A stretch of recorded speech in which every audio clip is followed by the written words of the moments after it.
Good morning, first graders. Ms. Hamilton and I are missing you guys a lot at school. We are going to keep going with our fairy tales unit. Today, I'm going to read you um, a new book, and it might be kind of similar to some of the books that you might have read in guided reading. Like, I know Elias read this book, I know Malia read this book, I know Kayla read this book, and I know Kaizea read this book, so it might be familiar. Um, we remember that fairy tales are books that parents, long, long ago, fairy tales were created by parents wanting to teach their kids a lesson.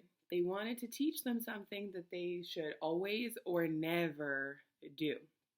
So we're going to read The Lion and the Little Red Bird and see when parents were telling this story long, long ago, what did they want to teach their kids? Let's find out.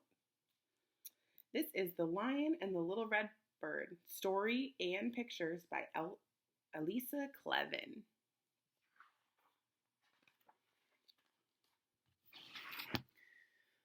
One afternoon, a little red bird saw a lion with a bushy green tail, as green as the forest. The bird had never seen anything so unusual and so pretty. Just looking at it made her happy. That is really weird. I have never seen a lion with a green tail. Lion, lion, she said, why is your tail so green? The lion didn't understand the bird's language. He thought she was simply chirping. He smiled at her and wandered down to a field of orange flowers. The bird watched him roll and sniff and chase butterflies.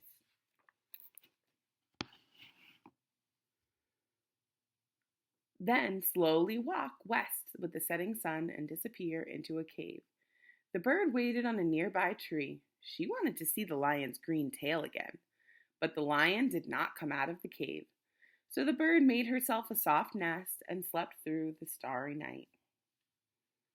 I wonder what's going to happen next. In the morning, the lion came out, swishing his tail, which was no longer green, but orange as a flower, orange as a butterfly, orange as the setting sun. Lion, lion, the bird chirped, astonished. That means shocked. The bird is shocked, and so am I. Why is your tail so orange? Again, the lion did not understand the bird. He just smiled at her and climbed over the hill and up the mountain. To a deep blue lake beneath a bright blue sky where he soaked his tired paws while the bird splashed nearby. At the end of the day, the lion climbed back down the mountain and over the hill and home to his cave. The bird settled down in the tree, wondering as the sky darkened about that lion and his orange tail. I wonder if his tail is going to change colors again this time. What do you think?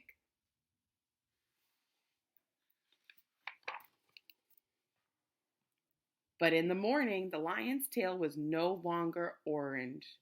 It was blue as the brightest blue sky, blue as the deep mountain lake where he'd soaked his paws.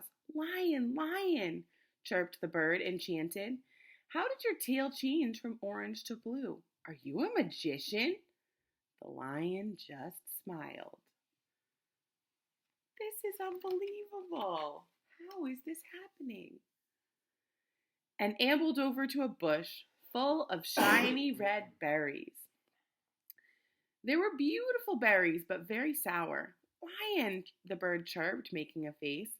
These berries are still too sour to eat. Why don't you pick them when they are ripe?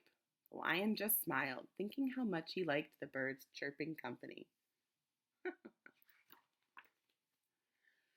All afternoon, the lion picked berries while the bird nibbled sunflower seeds nearby. Once, when the lion stepped on a thorn, the bird pulled it out for him. At sundown, the lion swished his tail goodbye and returned to his cave. The bird settled down in her nest, and she wondered what color the lion's tail would be in the morning. She wished he would answer her questions. During the night, a storm came. Thunder crashed and lightning flashed. Rain swept away the bird's nest. Oh no. Hearing the noise, the lion rushed out and reached up into the tree where the bird crouched, shivering and scared. He lifted her down. He's helping her. And carried her into his cave. The cave was warm and colorful. The walls were filled with pictures of green forests, orange flowers, butterflies, sunsets, and a bright blue sky and a deep blue lake. Lion, lion, the bird chirped, delighted. How did these pictures get here? The lion smiled. He dipped his tail into a bowl of shiny red berry juice and painted a picture of the bird chirping on a berry bush. The bird sang while the lion painted. She sang a song without any questions, full of color and joy. The lion had never heard anything so unusual and so pretty. Just listening made him happy. In the morning, the storm was past. The world shone fresh and bright. The lion's tail was berry red, and the little bird knew just why. She sang her happiest song and wondered what the lion would paint that night. Wow. I was really surprised about the way that book ended. I was sure that the lion was magical. So after we listened to the whole book, what do you think people were trying to teach in this book? What did they want you to always or never do? Do you think that they wanted to teach you to always make a new friend? It could be that. If that's what you think, why do you think that? Do you think that maybe they were trying to teach you not to assume things just because of what you see? It could be, but we don't know. Why do you think that? If you think that, why? What do you think people were trying to teach when they told this story? That's what you can write down in your journal today. I think that in The Lion and the Little Red Bird, they were trying to teach kids, and then tell me what. You can head on over and write that down in your journal, and I'll see you tomorrow.